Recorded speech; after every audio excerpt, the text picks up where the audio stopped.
പണ്ട് നമ്മുടെ അമ്മച്ചിമാരെ ഞങ്ങളൊക്കെ പിടിയരി കൊണ്ടുപോയവരാ.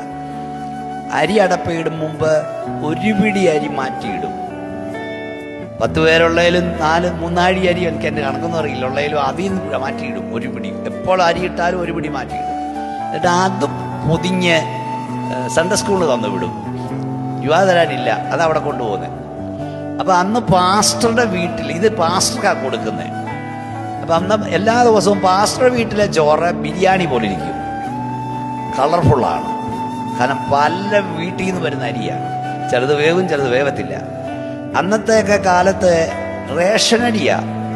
ഈ അരിക്ക് പുഴുക്കലരി എന്നാണ് നമ്മുടെ നാട്ടിൽ പറയുന്നത്. പുഴുക്കലരി, റേഷൻ പുഴുക്കലരി. അതിന് പുഴുക്കലരിക്ക് ഞാൻ കൊടുക്കുന്ന ഡെഫിനിഷനുണ്ട്: പുഴു പ്ലസ് കല്ല് പ്ലസ് അരി, പുഴുക്കല്ലരി. അപ്പം പാസ്റ്റർ വീട്ടിലെ ഇതാ. അന്ന് പിടിയരി കൊടുത്തവനെയും അത് തിന്നവനെയും ദൈവം അനുഗ്രഹിച്ചു. അതിന് തെളിവായി ഇത്രയും കൈവിടെ ഉയർന്നത്. എൻ്റെ അപ്പനൊരു പാസ്റ്റർ അല്ലായിരുന്നു. എൻ്റെ അപ്പൻ പാസ്റ്റർമാർക്ക് അരി കൊണ്ട് കൊടുക്കുന്നുണ്ടായി. 2 കിലോ അരി വാങ്ങിയാൽ 1 കിലോ അരി ഞങ്ങളുടെ പാസ്റ്റർക്ക് അന്ന് പട്ടിണിയുടെ വേളയ്ക്ക്. 2 കിലോ കപ്പ വാങ്ങിയാൽ 1 കിലോ കപ്പ ഞങ്ങളുടെ പാസ്റ്റർക്ക്. ഞാൻ പറഞ്ഞ സാരം, എൻ്റെ അപ്പൻ ദൈവത്തോട് കാണിച്ച ദൈവം നീതി, സ്നേഹം ദൈവം മറന്നില്ല. തമ്പുരാനെ ഓടിച്ചിട്ട് തീറ്റ.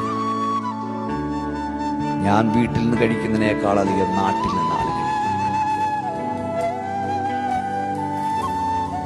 ഭക്തന് ദൃഢധൈര്യമുണ്ട്, അവന്റെ മക്കൾക്കും ശരണം.